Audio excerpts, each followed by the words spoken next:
Sabe aquela leitura que a gente vai fazendo e vai se dando conta de que lembra de outros livros que são semelhantes a outras histórias que nós já conhecemos em alguns aspectos, né? E não é que sejam os mesmos personagens, mas o mesmo período histórico ou situações semelhantes em que aqueles personagens são envolvidos. E isso aconteceu na minha última leitura. Eu terminei um livro que está disponível lá no Kindle Unlimited. Foi indicação de uma seguidora aqui do canal e é romance histórico de muita qualidade. Eu gostei muito desse livro, gosto muito dos temas abordados nele. E aí eu vim conversar sobre esse livro e vim falar de outros que eu consegui linkar aí com essa leitura. Vamos lá!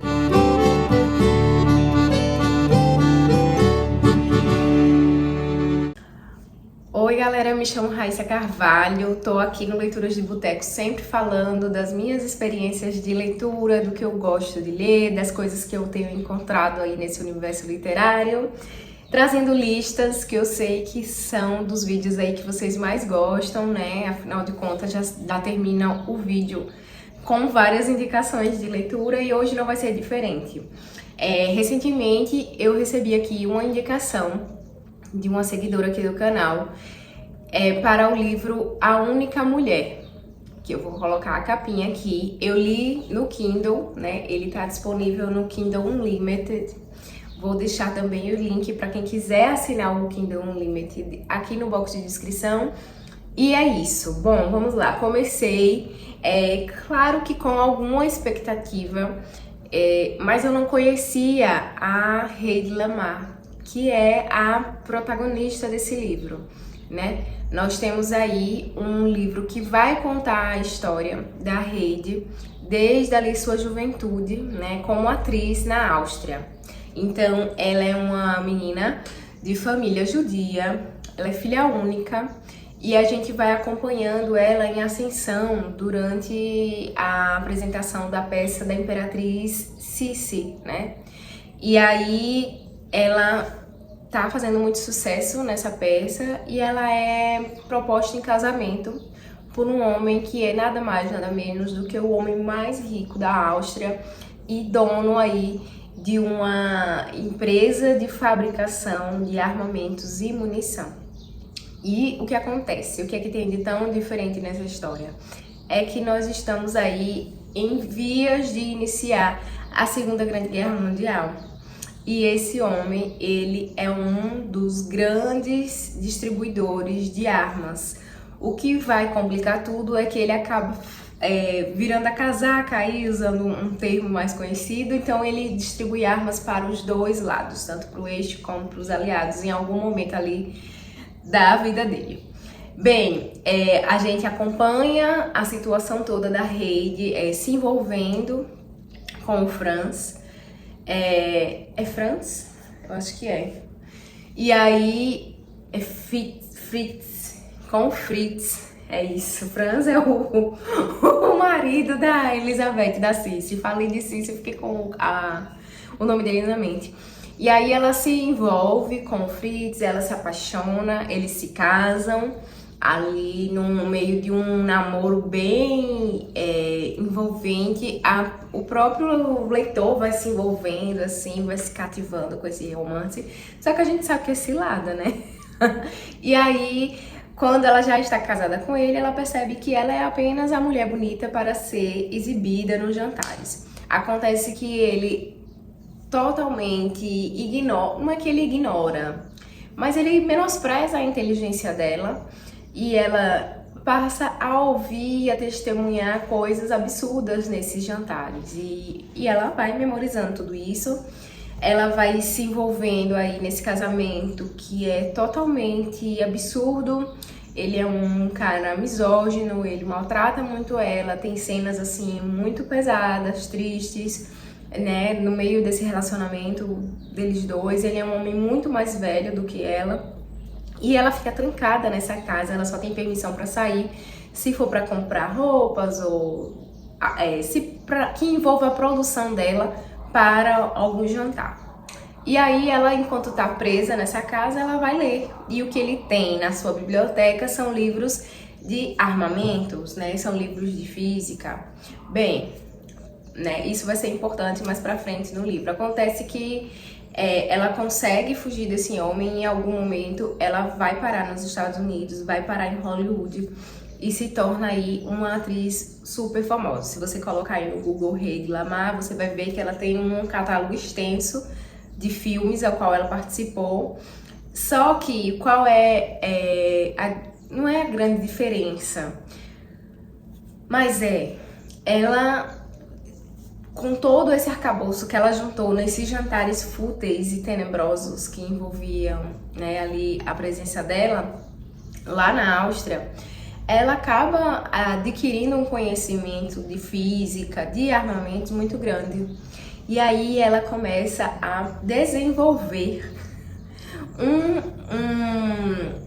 um sensor ali para os mísseis com a tentativa de parar o eixo, né, de ajudar os aliados. E aí ela patenteia essa criação junto com um amigo que ela que convida esse amigo para ajudá-la ali a montar essa engenharia. Eles patenteiam e esse armamento ele é apresentado à Marinha dos Estados Unidos para ajudá-los, né, durante a guerra, e é recusado porque ela é mulher e eles não querem. O argumento utilizado é de que os soldados não vão querer manejar um armamento criado por uma mulher, e ainda mais por uma atriz, né, que é conhecida apenas pela sua beleza estonteante. E é isso, gente. Esse é o escopo do livro. É um livro que eu gostei muitíssimo de ler. Aqui podem ter certeza que é nada da quantidade de temas e de camadas que o livro apresenta. Eu gostei muito da escrita da autora também. Já vi que ela tem um livro sobre a Agatha Christie e, salvo engano, sobre a Simone de Beauvoir. Quero muito ler. Já quero ler, né, outras coisas dela, porque achei a escrita dela super envolvente. Foi aquele tipo de livro que eu não queria. Eu tava trabalhando pensando no livro, eu ia cuidar das crianças pensando no livro antes de dormir. E aí eu fiquei, e o Kindle facilita muito pra mim, então foi muito rápido de fazer essa leitura. Acontece que enquanto eu estava fazendo essa leitura, eu fui assim, olha, parecendo uma pipoca, né, lembrando de outros textos, outras coisas em que eu vi assuntos semelhantes. E aí eu pensei, poxa, isso gera uma lista legal para o YouTube, porque assim como a Hedy Lamarr, nós tivemos outras mulheres envolvidas na guerra, né, na Segunda Guerra Mundial. A gente sabe aí que tem muitos livros que falam sobre a Segunda Guerra Mundial, mas o que eu quis trazer para vocês é essa coisa do glamour que era vendido ali em Hollywood, enquanto a Europa estava sendo dizimada, destruída, né, e a ideia de que elas eram apenas ali um rosto bonito, um corpo bonito para distração, né? Porque no caso da Hedy Lamarr, assim como de outras que eu vou citar aqui, elas eram utilizadas como uma injeção de ânimo para os soldados americanos, sabe? Elas eram levadas a reuniões de soldados, né, em lugares espaçosos, tal, com os caras ali antes de embarcarem nos navios. Elas eram utilizadas para vender títulos de guerra, né, que era para comprar munição, comprar alimento para os soldados e tal. E aí vou começar a mostrar para vocês os livros. O primeiro é um livro de autora brasileira. Eu já falei desse livro aqui no canal, mas acho que nunca falei sobre esse viés. Aqui nós temos uma espécie de biografia romanceada, assim, bem ficcionalizada, mas a gente percebe que uma das protagonistas é a Carmen Miranda. Então temos aqui Tempo de Graça, Tempo de Dor, da Frances de Pontes Pibes. Aqui nós temos duas protagonistas, a Graça e a Dolores. E uma delas aqui, que eu já não vou lembrar mais, ela é a Carmen Miranda, né, com outro nome. Tem um nomezinho pra isso, né? Mas a gente vai entendendo ali a criação dessa personagem, né, dessa figura teatral, assim, com muitas coisas coloridas. E em algum momento a Carmen Miranda vai para Hollywood e ela estreia, eu acho que 14 filmes lá. Eu fiz uma pesquisa, mas já esqueci. Eu acho que é isso, 14 filmes que ela grava em Hollywood, e ela foi muito essa figura também usada como sex symbol, usada apenas para vender, né, bilheteria ali, porque eram pessoas que às vezes não tinham falas, né, que estavam ali apenas mesmo como uma imagem, que é o caso de muitas passagens que aparecem no livro de Hedy Lamarr, né, A Única Mulher, como ela cria uma expectativa quando chega em Hollywood, quando ela é finalmente contratada como atriz, e aí ela percebe que ela está sendo usada ali como uma estátua, né, porque não acreditam no potencial, na inteligência dela. Então, de como isso é um peso tão grande na vida dessas mulheres, né? E aí, no Tempo de Graça, Tempo de Dor, a gente vê muito isso. A gente vê também a quantidade de trabalho, né, a quantidade de horas exigidas dessas mulheres ali no set, as condições de trabalho, e que quando terminavam as gravações ainda era necessário estar presente em muitos jantares, em muitas festas, né, de como elas eram ultrajadas mesmo, violadas, né, que todos os homens achavam que elas eram ali figuras fáceis para serem manuseadas, sabe? E em determinados pontos isso chega a embrulhar o estômago. Mas aí o ápice que eu tenho para falar disso, aqui no Brasil nós temos ele em duologia, que é o Blonde, da Joyce Carol Oates. E aí eu vou dizer pra vocês que eu não consegui terminar. Eu li o primeiro volume, inclusive foi uma leitura coletiva que eu promovi pra gente começar a ler Blonde. E aí eu li o primeiro volume, comecei o segundo, tá vendo? Mas eu não dei conta. Isso aqui é de espicaçar o coração. É um negócio duro. A Joyce pega essa figura, né, da Norma Jean e vai fazendo ela crescer e se tornar a Marilyn Monroe.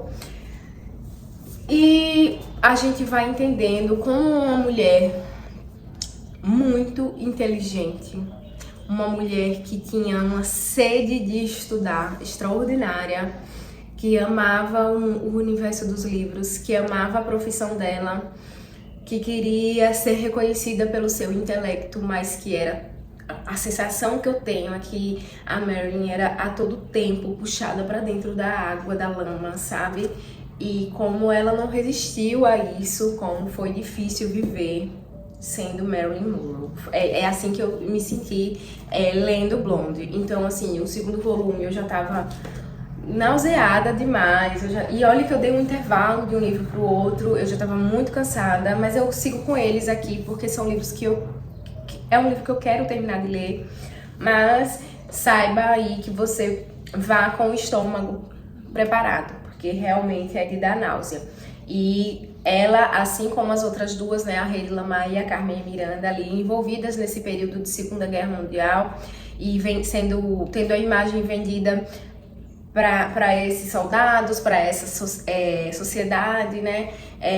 Como sex symbol, como arrecadação, para arrecadação de dinheiro. A própria Hedy Lamarr, no livro, é dito que os grandões lá da Marinha falam que ela desista de inventar coisas e que ela vai vender títulos de guerra, já que ela quer ajudar na guerra de alguma forma, que assim ela vai ser mais útil, né? Aí acontece que toda essa invenção que ela passou mais de um ano estudando e produzindo, após o vencimento da patente dela, né, foi utilizada. E há quem diga não, né? A física hoje aponta de que graças a esse estudo dela lá atrás, hoje nós temos Wi-Fi, temos celulares, e é isso. Eu quis trazer aqui para vocês esses livros e falar da importância dessas mulheres ali num período onde a inteligência delas foi tão sobrepujada, né, como elas foram maltratadas, e como a literatura pode resgatar isso, né? Como a ficção pode nos colocar para pensar e para perceber, né?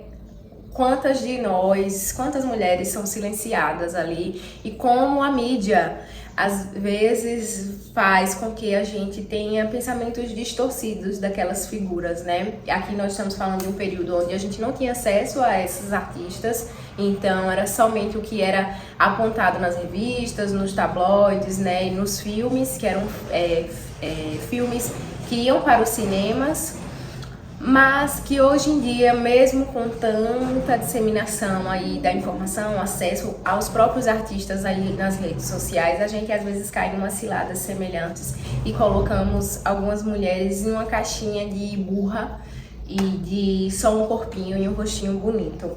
Achei muito interessante essa lista e quis compartilhar aqui com vocês. Fica a dica, leiam A Única Mulher e depois voltem aqui nos comentários para me dizer o que vocês acharam. Espero que vocês já tenham deixado o like nesse vídeo e que, se não for inscrito aqui no canal, já se considere, né, se inscrever e participar dessa comunidade. Me deixem aqui nos comentários também dicas de outros livros que vão aí por esse viés e que vocês acham que eu vou gostar. Gente, um cheiro e até a próxima!